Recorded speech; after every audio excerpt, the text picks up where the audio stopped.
Assalamualaikum warahmatullahi wabarakatuh. Perkenalkan, nama saya Kurnia Adisa.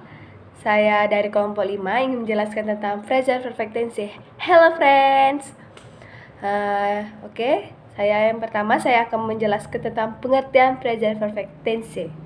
Present perfect tense adalah suatu bentuk kata kerja yang digunakan untuk menyatakan suatu aksi atau situasi yang telah dimulai di masa lalu dan masih berlanjut sampai sekarang atau telah selesai pada satu titik waktu tertentu di masa lalu namun efeknya masih berlanjut sampai sekarang.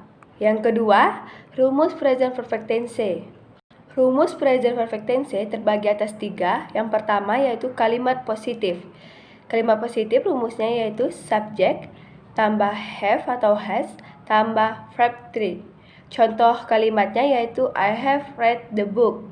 Yang kedua, kalimat negatif, yaitu rumusnya subject tambah have atau has tambah not tambah verb t. Contoh kalimatnya yaitu I have not read the book.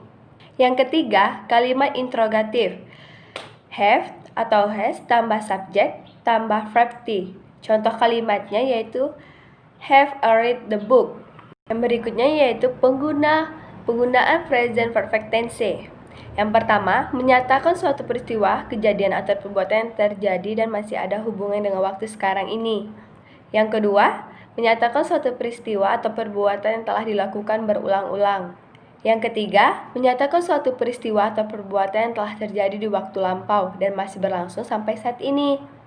Yang keempat, menyatakan suatu peristiwa, pekerjaan atau perbuatan ulangan pada waktu yang tidak tertentu. Yang kelima, menyatakan suatu peristiwa atau perbuatan, kejadian telah dilakukan. Yang keenam, menyatakan suatu peristiwa, perbuatan atau kejadian yang selesai pada waktu yang singkat. Selanjutnya yaitu ciri-ciri khusus present perfect tense.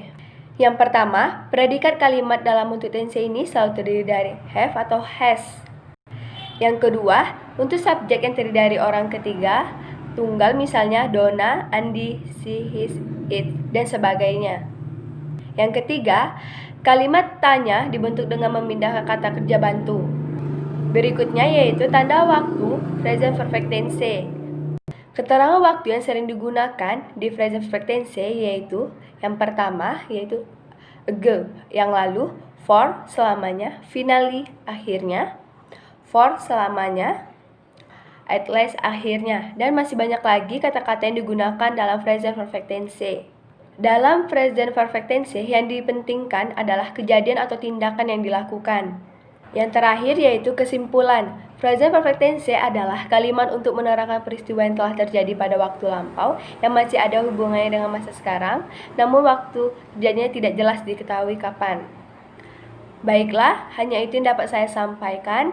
Bila ada salah kata atau salah menyebutkan sebuah kalimat, saya minta maaf. Dan saya akhiri dengan wassalamualaikum warahmatullahi wabarakatuh.